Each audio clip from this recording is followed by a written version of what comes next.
On lui dit Madame Hidalgo, vous avez mis de l'huile sur le feu. Qu'est-ce qu'elle va répondre? Bah non, j'ai pas d'huile d'olive chez moi. Voilà, c'est ça. C'est exactement le même niveau et c'est eux qui vous gouvernent. Donc Anne, tu fais chier tout le monde, tu fais chier les Français. Et oui, oh mon dieu, oh là là, je suis ordurier. Mais en même temps, là où ils se trouvent dans le trou du cul de Satan, on ne peut pas leur demander d'y voir bien clair. La Gaîté Lyrique a été assaillie par des mineurs de 35 à 40 ans et les forces de l'ordre depuis hier sont en train de les repousser. Mais surtout, cela met en place un nouvel épisode du fabuleux arc politique avec plein de protagonistes charismatiques, tels que les fameux mineurs de 35 ans, bien sûr, tels que la fameuse, l'honorable, la vénérable Ercilia Soudet, la seule, l'unique qui vient défendre évidemment son pain, les réfugiés, faire un peu de clientélisme, Anne Hidalgo qui nous dit que c'est la gentille dans l'histoire, hein, c'est moi le héros, toujours se méfier du personnage qui dit c'est moi le gentil, c'est moi le héros, c'est moi le bien, et surtout les amis, ce grabuge à la Gaîté Lyrique cache quelque chose de bien plus sombre, quelque chose qui est d'ordre, vous m'avez vu venir, économique. Alors allons-y, trêve de bavardage, on va analyser leur narratif, leur storytelling, ce qu'ils ont à nous dire, comment comme d'habitude ils nous font passer des vessies pour des lanternes et l'enfer pour le paradis, et on va voir ça ensemble tout de suite. Et juste avant l'entrée en scène de ces fabuleux personnages, évidemment, qui ont toujours raison et qui sont dans le camp du bien, ce sont des Jedi avec leurs costumes de lumière, hein, surtout elle, je crois. Jusque-là, quelles étaient les conséquences de ce grabuge à la Gaîté Lyrique? Eh bien justement, les conséquences ne sont pas pour les réfugiés, pas pour Ercilia Soudet qui continuera de toucher 7000 bahts par mois. Non, les conséquences, elles sont pour nous, elles sont pour les commerçants, elles sont pour les épiciers, et pour ceux bien sûr qui ont eu le malheur de louer un local pour leur bistrot près de la Gaîté. Ces malheureux enfants de 35 ans, ils vont les aider, mais par contre, notre amie Elia, qui a un crédit sur plusieurs années pour son affaire, mais qui va devoir poser le bilan et mettre la clé sous la porte à cause de ça, on n'en parle pas, donc allons-y. Elia a 39 ans. Cette restauratrice, dont l'établissement jouxte le centre culturel, affirme avoir tout perdu en 3 mois. Je n'ai plus de clients parce que les gens ne veulent pas venir quand ils voient zoner, quand ils les voient se battre, les gens ont peur. Donc je ne travaille plus, ça fait 3 mois qu'on a une perte de chiffre d'affaires de plus de 60%, on ne travaille plus.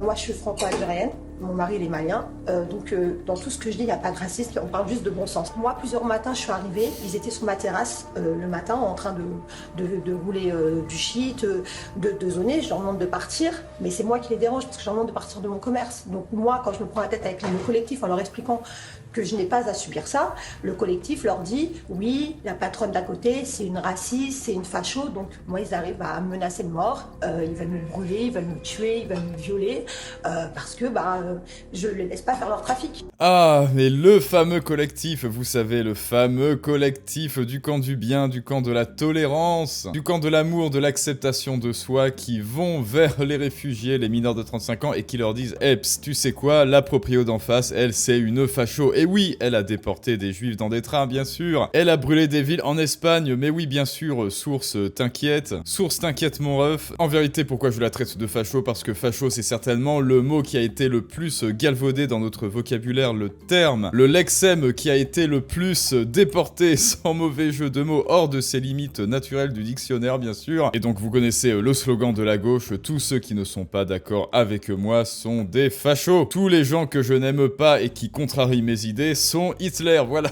Bon allez bref, reprenons un petit peu ce que la pauvre, la malheureuse Elia bien sûr a à nous dire. C'est une raciste, c'est une facho, donc moi ils arrivent à me menacer de mort, ils veulent me brûler, ils veulent me tuer, ils veulent me violer, parce que je les laisse pas faire leur trafic. On a écrit au préfet qu'il ne me répond. Mais quel égoïsme, Elia! Comment ça tu ne les laisses pas faire leur trafic? Mais enfin, qu'est-ce que c'est que ce roussisme décomplexé? Tu leur fais de la concurrence, c'est ça, hein? Tu les empêches de faire du commerce, le seul commerce qu'ils maîtrisent, évidemment. Qu'est-ce que tu vas faire, hein? Tu vas les obliger à trouver un vrai travail? C'est quoi cette discrimination à l'embauche au juste? Elia, je te trouve très peu tolérante, juste parce que tu ne veux pas mettre la clé sous la porte. Tu devrais te sacrifier. Tu devrais sacrifier toute ton affaire, ton crédit et des années d'efforts et de sueur juste pour eux, je crois. Non mais oh! On a écrit à la mairie qui ne me répond pas. Quand la police est venue, quand ils m'ont menacé de mort, ils ont ordre de ne pas les contrôler pour pas les provoquer. Voilà, donc comme ils disent dans leur slogan, ils sont chez eux, ils partiront pas. Voilà, et c'est moi qui suis en train de tout perdre. Voilà, donc, ils sont chez eux. On va faire une liquidation judiciaire parce que on peut plus tenir à un moment donné. J'habite le quartier, j'ai des enfants. Moi, j'ai peur de sortir. La nuit, je dors pas. Je suis stressée tout le temps. Je prends des antidépresseurs le soir parce que je suis à bout, parce que je peux plus en fait subir ça. C'est voilà. Je suis en train de tout perdre et on me regarde tout perdre. Et quand je dis au collectif... Et surtout, la gauche est très heureuse que tu perdes tout, parce que oui, bon là j'ai fait un petit peu de second degré, un petit peu d'ironie, mais c'est malheureux hein, que par exhibition de vertu, que par ces députés, que par ces élus que vous payez évidemment avec vos impôts, évidemment, merci Nicolas d'ailleurs, bisous, juste pour exhiber leur vertu factice, hein, mais vous savez, la vertu c'est comme la confiture, moins on en a, plus on l'étale, juste pour dire c'est moi le chevalier de Jedi en costume de lumière, ils sont prêts à sacrifier n'importe quoi, même les gens eh bien, qui payent leurs impôts, même les gens qui leur payent leur putain de salaire de privilégiés et leurs avantages de hauts fonctionnaires. Ils sont prêts à tout sacrifier sur l'autel de la piété factice et de la bien-pensance, tout et surtout leurs sponsors qui payent leurs impôts pour eux, quoi. On me regarde tout perdre. Et quand je dis au collectif, à une personne du collectif, moi quand je vais tout perdre avec mon mari et mes enfants, on va aller dormir où? Et qui me répond, mais votre mari il est noir, on fera une exception, vous viendrez dormir avec nous à la Gaîté parce qu'ils prennent, parce qu'ils prennent que les subsahariens, ils prennent pas les Arabes, ils ont refusé. Ça alors. Est-ce que ça ne serait pas du roussisme positif, hein, ça alors? Eh ben oui, là on voit encore quel est le clientélisme derrière tout ça. Tu n'es pas subsaharien, tu n'as pas le bon pack de texture, alors tu ne m'es pas utile. Je ne pourrais pas t'instrumentaliser pour ma cause, je ne pourrais pas t'instrumentaliser pour montrer à tout le monde que je fais partie des gentils. Bah lui voilà, tiens, regardez. Lui en revanche, Ercilia Soudé, elle va vite venir avec ses petites pattes de castor pour vite utiliser notre ami mineur de 35 ans en tant que faire valoir. Le minimum, un petit toit pour ne pas qu'on tombe dehors. Mais les gens n'ont pas pensé à ça. Ils ont dit qu'ils vont nous mettre dehors. Toutes ces personnes qui sont là. La rue n'est pas faite pour une personne. Même pour un chien. Même les chiens en France ici ne dorment pas dehors. Où est partie l'humanité sur cette terre? Où est parti cela? Tu sais qui dort dehors? Eh bien ce sont les SDF blancs. Pourquoi? Parce qu'ils ont dû mettre la clé sous la porte dans l'affaire. Pourquoi? Parce que ils n'attirent plus de clients. Pourquoi? Parce qu'il y a des mineurs de 35 ans à la Gaîté Lyrique. Voilà, si, il y a des gens qui dorment dans la rue, et ça ne sont pas des chiens. Donc vous voyez, hein, la partie politique, c'est encore une fois du grand théâtre. Et je te rappelle d'ailleurs que si toi aussi tu as un message à faire passer, des valeurs nobles à transmettre, mais que tu n'es toujours pas passé à l'action, ou que tu ne sais pas comment t'y prendre, eh bien d'autres le feront à ta place. Eux, ils le feront à ta place et ils occuperont le devant de la scène tels des petits amateurs bruyants, pendant que toi tu resteras ignoré et méprisé dans l'ombre. Alors va voir la masterclass Fais-toi comprendre en commentaire, plus les articles storytelling et persuasion, pour enfin apprendre à te faire comprendre, vendre tes idées et augmenter ton impact sur le monde. Tout ça c'est gratuit, mais revenons aux extraits. Tu es subsaharien, je vais pouvoir t'utiliser, hein, je vais te filmer, hein, moi Libé qui veut apprendre l'amour à nos enfants. Est-ce qu'ils veulent apprendre l'amour à ces mineurs d'ailleurs? Je vais pouvoir t'utiliser. Par contre, les SDF blancs qui sont mis à la rue à cause de ces conneries, non, on n'en parle pas s'il vous plaît. Ils sont blancs donc ils ne nous rapportent rien, hein. Il y a la bonne et la mauvaise misère, hein. La bonne misère c'est celle-là, c'est celle qui nous médiatise, c'est celle qui permet à nos partis de castor de toucher un petit billet. Par contre les SDF blancs ça rapporte pas assez, désolé, et donc ça n'est pas intéressant. Et quand je vous parlais de manœuvres un peu sombres, eh bien c'était ça, hein. Je vous ai parlé de business, le business de la pauvre Eliaba qui ne peut plus travailler, donc là il y a une perte en valeur. Pourquoi est-ce que les Français voudraient investir, voudraient travailler, voudraient allouer de la sueur, du sang et de l'énergie dans une France qui ne les aime pas, qui, parce qu'ils veulent travailler en dépit des contraintes du quartier très difficiles, eh ben on les traite de fachos. Voilà, tu veux travailler, tu es un facho maintenant. Par contre, si tu ne travailles pas, c'est open bar, viens au guichet social, tu auras le RSA, la prime de Naël, pas de soucis. Et Elia, on en a rien à foutre parce qu'elle a pas le bon pack de texture pour être instrumentalisée par notre parti de castor. Mais en revanche, si on plonge encore plus dans cet immonde iceberg qui a fracassé le bateau France, eh bien il y a aussi ce commerce d'êtres humains pour certains partis politiques. Et alors là, il va y avoir une entrée en scène d'un certain personnage et je vous laisse le découvrir. Qui fait la guerre aux mineurs isolés.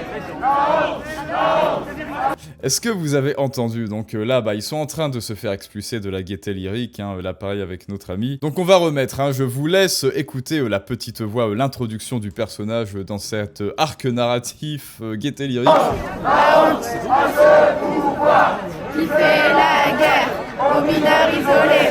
Alors... Honte à ce pouvoir Alors, dites-moi, à votre avis, qui c'est? Un petit sondage. Est-ce que c'est Raphaël Arnaud? Est-ce que c'est Porcinet, Louis Boyard? Ou est-ce que ce serait Ercilia Soudet? Eh bien, bonne réponse, les amis. Plot twist. Eh oui, c'est Ercilia Soudet qui était en train de chanter avec député Obono. Elle a quitté sa circonscription avec ses petites pattes. Elle s'est dit, oulala, des subsahariens, des mineurs isolés de 35 ans, il faut que je m'associe à eux. J'en ai absolument rien à foutre d'eux. Je ne vis même pas dans les mêmes quartiers qu'eux, mais je m'en fous. Il y a un petit billet social, un petit billet de vertu à gratter, et donc on y va. L'ensemble de ces autorités, évidemment le gouvernement, qui se livre là à une honte absolue, en demandant l'expulsion à travers le préfet de la Gaîté Lyrique, après que l'extrême droite ait décidé d'en faire un sujet étant le pays. C'est toujours la faute de l'extrême droite, hein. Où est-ce qu'elle est là? Bah on n'en sait rien. Donc voilà, hein, là c'est la réunion des piques-assiettes des gratteurs de vertu, hein. Voilà, la CGT on sait pas ce qu'elle fait là. Député Soudet, député Obono, allez, nos clients sont là, il faut absolument qu'ils nous aident,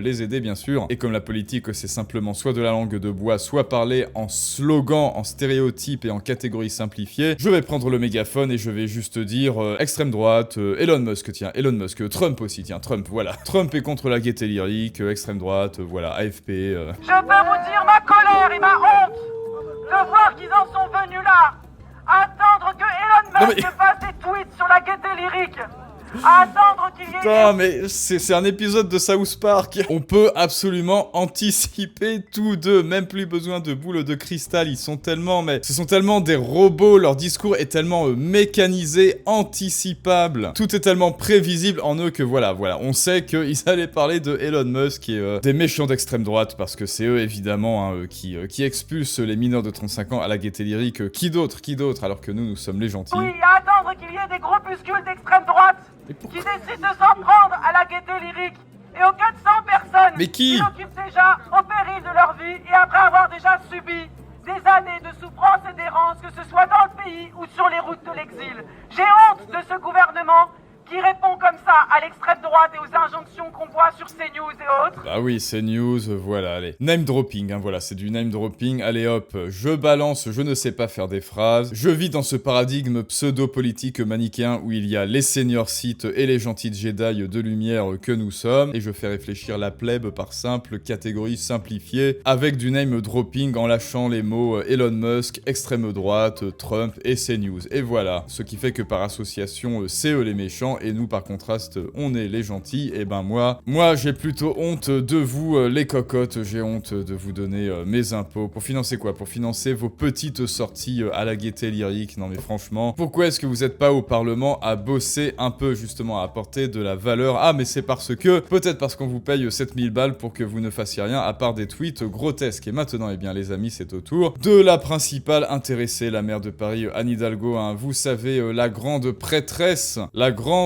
turiféraire du bien, du beau, du juste, qui a tenté tant bien que mal de protéger la Gaîté Lyrique, sauf que maintenant, ça n'est plus possible, hélas. Celle de qui l'opposition a dit vous avez armé le bras de la violence, et elle l'a pris au premier degré, hein. Elle l'a pris littéralement, c'est-à-dire que Anne Hidalgo ne comprend pas le second degré, hein. Je vais vous mettre en lien là, en vignette, le lien de la vidéo, hein, c'est-à-dire on dit à Anne Hidalgo vous avez armé le bras, hein, philosophiquement non, elle le prend au premier degré, hein. C'est-à-dire on lui dit Madame Hidalgo vous avez mis de l'huile sur le feu, qu'est-ce qu'elle va répondre? Bah non, j'ai pas d'huile d'olive chez moi, voilà, c'est ça. C'est exactement le même niveau et c'est eux qui vous gouvernent. C'est eux qui sont à la tête de la mairie de Paris, c'est eux qui sont à la tête de l'Elysée. Et hélas, à la tête de Bercy pour le plus grand bonheur de Nicolas 30 ans, évidemment. Allez, on va finir avec cette séquence et courage les amis. À ce stade, c'est ce qu'il fallait faire parce que la situation était très compliquée, très tendue et très dangereuse à l'intérieur, y compris pour ces jeunes migrants. Qu'est-ce que ça révèle? Vous savez, dans une ville comme Paris, on a chaque année environ 8000 jeunes qui arrivent dans ces parcours de migration. Sur ces 8000 jeunes, il y en a environ 2500 qui sont reconnus mineurs. Eux, immédiatement pris en charge, évidemment, et à Paris et dans d'autres départements, sont soutenus. Une partie de ces jeunes n'est pas reconnue mineure et fait des recours. Nous avons obtenu, Rémi Féraud d'ailleurs au Sénat a obtenu du gouvernement qu'il puisse y avoir une prise en charge de la situation de ces mineurs qui sont en recours, qui veulent faire reconnaître ces majeurs qui veulent faire reconnaître leur minorité. Bref, il y a un travail qui aujourd'hui n'est pas fait suffisamment. Bien écoute, notre ami là, voilà, si toi tu veux te faire reconnaître ta minorité, il y a un bureau exprès pour ça. Tu dis quoi? On te dit mais vous avez 35 ans monsieur? Non, j'ai 16 ans monsieur, j'ai 16 ans. Ah bah ok, bon bah écoutez, on va vous donner une petite carte de séjour avec dessus marqué 16 ans, vous aurez tout, vous aurez les APL, la prime de Naël et surtout vous pourrez faire un petit bisou à Nicolas 30 ans, hein. Merci pour lui. Et en revanche le SDF blanc qui est certainement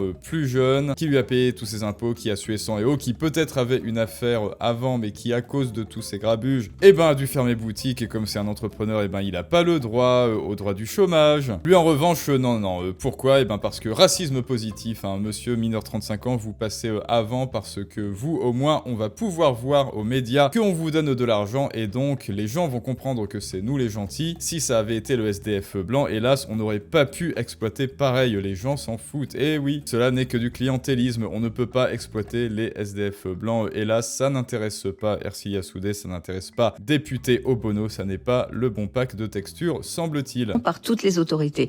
À l'échelle de la région Île-de-France et de Paris, nous travaillons. Moi, j'essaye de convaincre notamment la préfecture de police et la préfecture de région. Préfecture de région dont c'est la compétence. C'est une compétence de l'État d'offrir des places d'hébergement. Il y a des places d'hébergement, il faut être honnête, qui ont été proposées ce matin.